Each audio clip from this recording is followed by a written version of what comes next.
wabarakatuh. Halo semua, berjumpa lagi dengan saya Neviana Putri Nur Indah, mahasiswi Universitas Jember dengan NIM 21080310209 dari Program Studi Administrasi Keuangan Fakultas Ekonomi dan Bisnis. Pada video pembelajaran kali ini, saya akan menyampaikan mengenai akuntansi kas, pendapatan pada Bank Indonesia, clearing, dan pajak, guna untuk memenuhi tugas UAS mata kuliah praktek akuntansi perbankan dan syariah kelas A dengan dosen pengampu Bapak DRS Marmono Singgih, MSI. Yuk kita saksikan videonya. Pembahasan yang pertama yaitu mengenai akuntansi kas. Jadi, kas adalah uang kertas dan logam baik secara valuta rupiah ataupun valuta asing yang masih berlaku untuk pembayaran yang sah. Perubahan posisi saldo kas ini dipengaruhi oleh beberapa hal.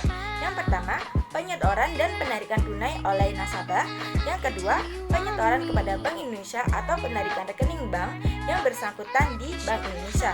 Dan yang ketiga, penggunaan untuk transaksi internal bank seperti untuk dana kas kecil, pembayaran biaya-biaya operasional, biaya gaji, dan sebagainya.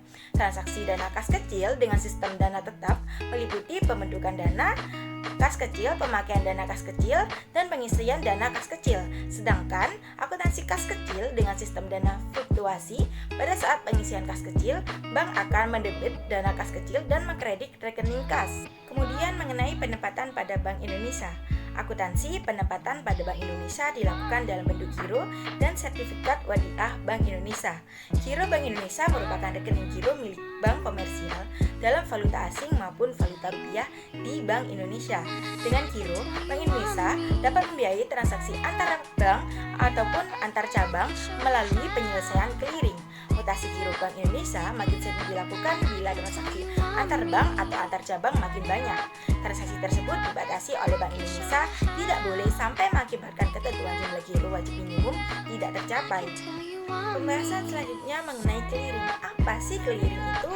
Jadi clearing merupakan sarana atau cara perhitungan utang piutang dalam bentuk surat berharga atau surat dagang dari suatu bank peserta yang diselenggarakan oleh Bank Indonesia atau pihak lain yang ditunjuk.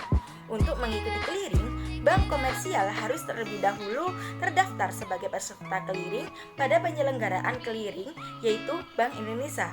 Dalam kegiatan clearing digunakan warkat dokumen dan formulir clearing. Warkat merupakan alat pembayaran bukan tunai dengan bentuk cek, billet giro, wesel bank, dan lain-lain. Kemudian, dokumen clearing merupakan alat bantu dalam proses perhitungan clearing dengan dokumen clearing yang digunakan seperti warkat clearing, penyerahan atau pengembalian. Sedangkan formulir clearing digunakan untuk proses perhitungan clearing seperti neraca clearing, penyerahan atau pengembalian. Kemudian pembahasan mengenai akuntansi pajak. Aktivitas bank syariah yang mengakibatkan bertambahnya pendapatan seseorang merupakan objek pajak yang harus dibayarkan kepada negara. Adapun juga beberapa jenis objek pajak yang terkait dengan aktivitas bank syariah beserta tarif pajak yang dikenakan. Yang pertama, penerimaan bonus giro wadiah oleh nasabah giro wadiah dikenakan pajak PPh pasal 4 ayat 2 giro sebesar 20% dari bonus yang diterima oleh nasabah. Yang kedua, penerimaan bagi hasil oleh nasabah giro mudharabah, tabungan mudharabah dan deposito mudharabah dikenakan pajak PPh pasal 4 ayat 2. Ketiganya, dikenakan pajak sebesar 20% dari bagi hasil atau bonus yang diterima.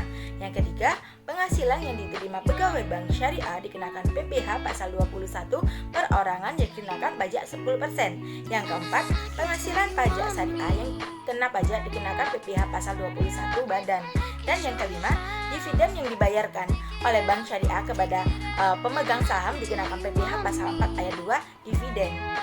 Nah, kita memasuki contoh soal pada kasus 1 yang mengilustrasikan transaksi kas kecil pada Bank Bumi Syariah bulan Juni yang meliputi tanggal 1 Juni tahun 2000 XB dibentuk dana kas kecil sebesar 1 juta rupiah, tanggal 6 Juni dibayar biaya bahan bakar mobil kantor sebesar 240.000 rupiah, tanggal 9 Juni dibayar biaya konsumsi rapat sebesar 260.000 rupiah, dan sebagainya bisa dilihat pada PPT yang sudah disajikan pada video.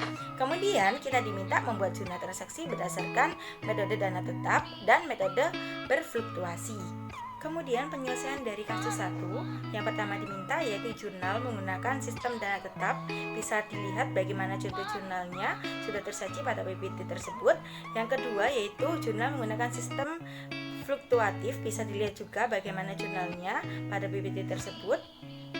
Dari keduanya menghasilkan hasil yang sama, tetapi ada juga perbedaannya. Perbedaan yang paling menonjol pada kedua sistem tersebut yaitu pada bagian pembelanjaannya atau pada bagian transaksi pengeluarannya.